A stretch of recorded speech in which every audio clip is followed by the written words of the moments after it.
Had plenty of cases where homeowners are like, yeah, I can tell the system's on. I've got curtains upstairs that are moving and I've never seen them move before. And I like to hear that. Lets me know that it definitely made a big difference.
It says current. Once this one starts to stabilize, which it looks like it did, I'm able to set it down. So we have the gate on the back of the machine open to 1. So we set it to 1 and then we hit start.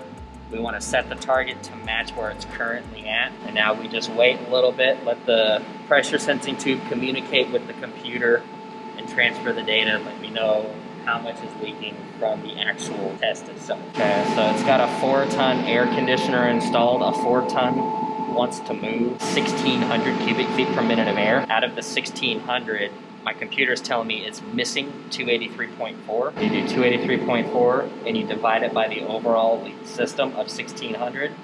The decimal moves to the right 2 places. So 17% of their system's not making it into the bedrooms and living spaces. So now they're losing almost 18%, and you said that this is one of the tighter systems that you've ever seen. It is one of the tighter systems. Like I very rarely see the joints on the ductwork taped up from start to finish. Yeah. All this tape that's right up here, I almost never see that. And so even with all of those joints where it mostly leaks from, even with all those being taped up, they're still losing almost 18% of their system. That's wild. Is this what's left over from the clean? This is the vacuum. This is what we used for the clean. It's kind of hard to see it, but this tealish blue color on the filter, that's its original color. That's what color it was first thing this morning when we put it in. So we got a lot of drywall dust out of his ductwork. So this would be a huge problem if we just did a seal only, no cleaning. Yeah. So thanks to all this drywall dust being in here, it's gonna go really well.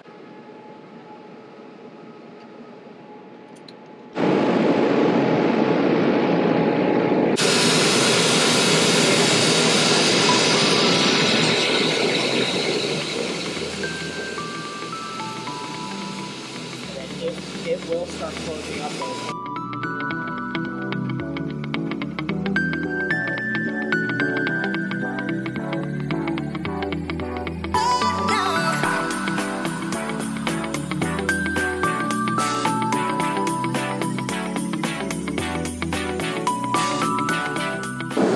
We try to get this CFM number to get down as low as we can possibly get it, which also results in the duct leakage percent to be as low as we can get it.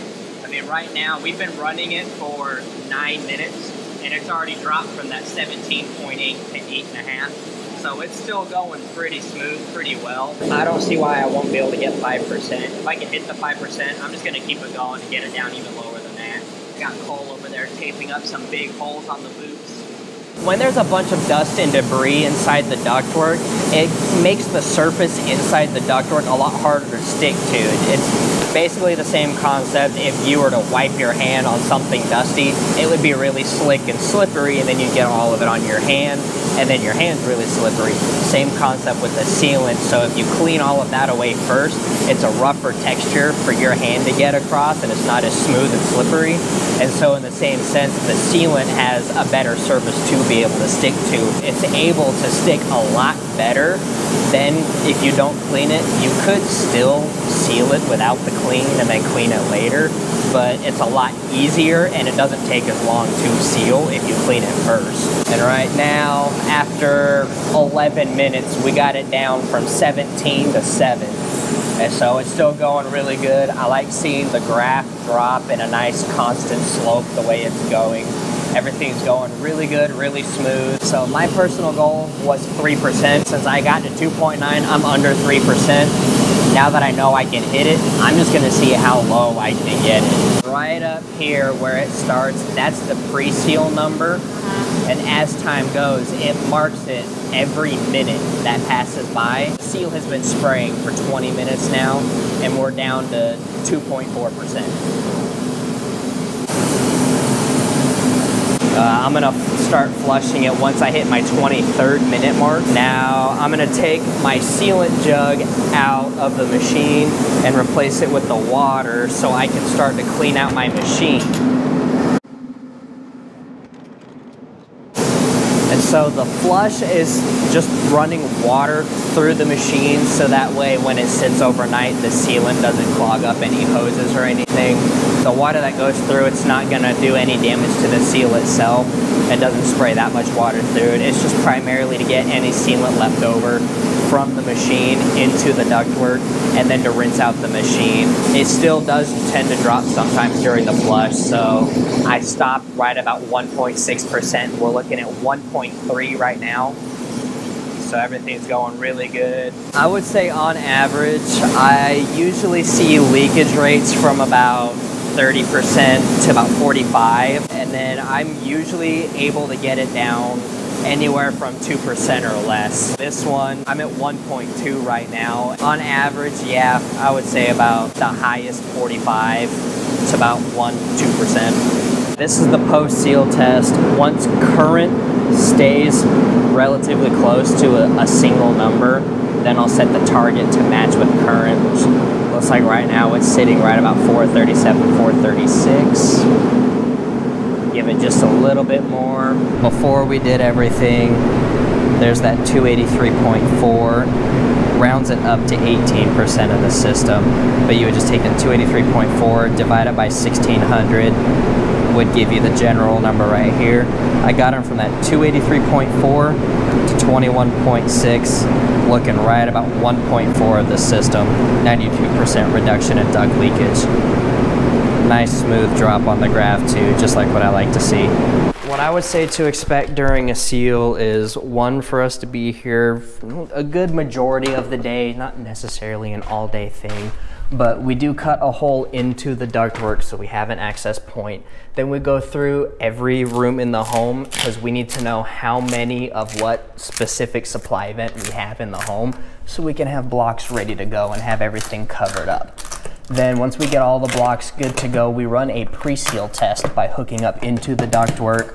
We have your equipment protected with some sheet metal to make sure I don't get any sealant on the equipment or anything.